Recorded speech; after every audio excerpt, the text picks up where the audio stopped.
जीवन में सबसे ज़्यादा इम्पोर्टेंट क्या होता है? जो लाइफ का खजाना बोलते हैं हम, जीवन का खजाना सबसे बड़ा क्या है? इसका कहानी का आंसर आपको देना है, क्योंकि मैं आपको एक कहानी तो ज़रूर सुनाऊंगा, लेकिन मैं चाहूँगा कि आप अपना उत्तर ज़रूर दें। तो उससे पता पड़ेगा कि लोग सोचते क्या हैं इस बारे में।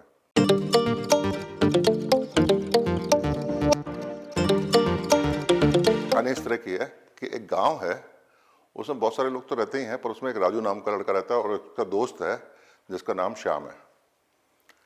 तो ये श्याम राजू को कुछ बातें करता है, बात बताता है, क्योंकि वो जानता है कि राजू क्या है कि उसको हमेशा सोने चांदी की बात करना कि कहीं से गड़ा हुआ खजाना मिल जाए, कहीं पैसा मिल जाए, कुछ मिल जाए, उसको मुफ्त में पैसा मिल जाए जिससे वो पूरी ज़िंदगी आराम से काटे। लालची था जरा राजू। श्याम उसको एक बात बताता है कि एक उसके साथ क्या घटना घटी है कि वो जब वो अपनी भेड़ों को लेकर पहाड़ की तरफ गया था और पहाड़ में भेड़ें किसी गुफा में चली गईं, और जब वो वापस आई तो उनमें एक भेड़ पे कुछ सोने का टुकड़ा एक चमचमा रहा था, मतलब उसे चिपका हुआ था।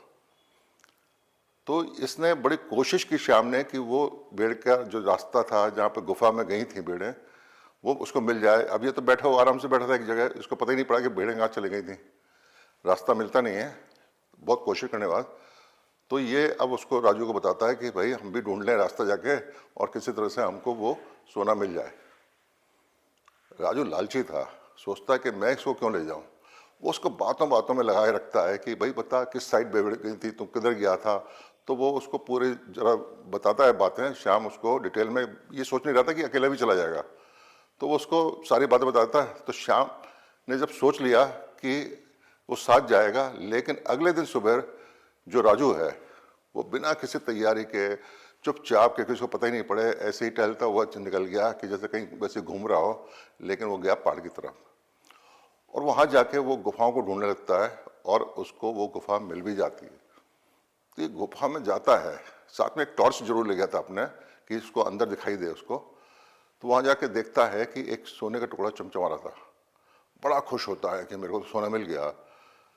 ये सोने का टुकड़ा लेके वापस आ सकता था, लेकिन लालची था। सोचता देखते हैं अंदर जाके और क्या है। तो अंदर जाता है तो उसको और एक बड़ा सोने का टुकड़ा मिलता है। फिर तो उसके खुशी का ठिकाना ही नहीं रहा। उसने कहा अब तो खुशी इस बात की है कि उसको पूरा बहुत बड़ा सोने का भंडार मिलने वाला है। आगे बढ़ता जा रहा और उसको बड़े बड़े टुकड़े मिलने लगे सोने के। तो ये अपना जो साफा जो पहने हुआ था, इसमें वो सोने के टुकड़े इकट्ठे करता है और वो आगे बढ़ता जाता है। एक पोटली बन जाती है सोने की, थोड़ा भारी भी होने लगता है सोने का टुकड़ा। अभी भी इसका लालच खत्म नहीं हो रहा है। तो जैसे जैसे आगे बढ़ रहा है तो अब गुफाओं के कई सारे रास्ते मिलने लगे आगे जाके, कि एक गुफा के कई सारे रास्ते हैं और वो अंदर जा रहे हैं। तो ये उनमें से जहाँ जहाँ सोने का टुकड़ा चमचमा रहा था वो चलता जाता है। आगे जा करके बहुत घुमावदार रास्ते के बाद में काफ़ी देर निकल जाती है और जब देखता है कि अब सोने के टुकड़े नहीं मिल रहे हैं तो सोचता है मैं वापस चलता हूँ। जैसे ये वापस आने के लिए कोशिश करता है तो पीछे मुड़ के देखता है तो अनेकों रास्ते थे जिसमें उसको ये पता नहीं था कि किस रास्ते से वो आया था। अब जिस रास्ते से कोशिश करता है वो आगे बंद मिलता है उसको रास्ता। राजू बहुत भूखा प्यासा है और वो अब परेशान भी हो रहा है। उसको समझ नहीं आ रहा कि क्या करे, रास्ता भी जाने का नहीं मिल रहा है और सोना भी वो अपने साथ लेके बैठा हुआ है। तो भगवान को याद करता है कि भगवान मैं बहुत भूखा प्यासा हूँ, मैं बाहर जाना चाहता हूँ, मुझे किसी तरह से बाहर निकालें। तो ईश्वर प्रकट होते हैं। जब ईश्वर प्रकट होते हैं तो वो राजू से पूछते हैं कि मैं तुम्हारी 3 जो प्रॉब्लम है उसको सॉल्व कर सकता हूँ। उनमें से एक, तुम्हें सोना चाहिए या तुम्हारा खाना चाहिए या तुम्हें यहाँ से बाहर जाना है। तीनों में से एक ही इच्छा पूरी करूँगा। तुम अच्छी तरह सोचो तुम्हें चाहिए क्या। अब ये बड़ा परेशान है राजू कि कैसे प्रॉब्लम को सॉल्व करे। अगर वो ये कहता है ईश्वर से कि मुझे बाहर जाने का रास्ता दिखा दो, तो वो सोना वोना जो है वो यहीं छूट जाएगा और हो सकता है उसका रास्ता नहीं मिले तो वो भटक जाएगा और वो वैसे ही रह जाए खाली हाथ। अगर वो खाना मांगता है तो वो भी प्रॉब्लम है उसकी कि वो बाहर कैसे जाएगा और सोना भी यहीं रह जाएगा। लेकिन अगर मैं सोना ले लूँ तो भूख तो बर्दाश्त कर सकता हूँ और कैसे ना कैसे रास्ता भी ढूंढ लूँगा और ये सोना मिल जाए पूरी गुफा में, यही सोना नहीं पूरा गुफा का सोना मिल जाए, फिर तो बात ही क्या है। तो वो भगवान से कहता है भगवान मुझे आप पूरी गुफा का सोना दे दें। तो भगवान कहते हैं तथास्तु, जैसा तुम चाहो। और अचानक वहाँ पे रोशनी फैल जाती है गुफा में, और बहुत सारे प्रकाश में देखता है कि पूरी गुफा थी वो सोने से भरी पड़ी थी। बड़ा खुश होता है, नाचता गाता है कि मैं तो अब दुनिया का सबसे अमीर आदमी हो गया, मेरे पास इतना सोना है कि किसी के पास होगा ही नहीं। और वो नाच रहा गा रहा है, और कुछ देर बाद जब वो थोड़ा शांत होता है, अब भूखा है, वो प्यासा है, तो सोचता है मुझे बाहर निकलने का तरीका ढूंढना चाहिए। तो वो सोने को जितना इकट्ठा कर सकता है इकट्ठा करता है, और घसीटता हुआ इधर उधर भटकता है, रास्ता ढूंढता है, लेकिन उसको कोई रास्ता मिलता नहीं।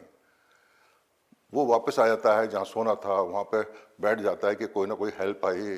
वो फिर ईश्वर को याद करता है कि प्रभु आप मेरे को रास्ता दिखाएं, लेकिन ईश्वर नहीं आ रहे हैं। कई दिन बीतते हैं, वो दुर्बल होता जा रहा है, परेशान हो रहा है, फिर भगवान को याद करे जा रहा है कि भगवान अब ये सोना ले लो, मुझे कुछ नहीं चाहिए, मुझे सिर्फ बाहर निकाल दो। लेकिन ईश्वर नहीं आ रहे हैं, और ऐसे करते करते उसकी मृत्यु हो जाती है। तो ये सोना जो है वहीं रखा हुआ है उसके पास, और ये मरा हुआ है। इसने बाहर जाने का रास्ता नहीं ढूंढा था, इसने खाना नहीं मांगा था, इसने सोना मांगा था जो उसके पास तो था, लेकिन वो बाहर नहीं जा सकता था। तो ये कहानी आप लोगों के लिए, ये जो सोना क्या है, ये वेल्थ है। ये जो आप बड़े बड़ा पैसा कमाते हैं, ये वेल्थ वो है। जो खाना है, ये क्या है, ये हमारी हेल्थ है। और जो बाहर जाने का रास्ता है वो क्या है, स्वतंत्रता भी कह सकते हैं और जीवन भी कह सकते हैं इसको। तो आपके केस में आप क्या करेंगे? अगर ईश्वर आपसे पूछे कि तुम क्या करोगे, तो आपका क्या आंसर है, आप क्या करोगे, ये मैं आपसे जानना चाहता हूँ। नमस्कार, बहुत बहुत धन्यवाद।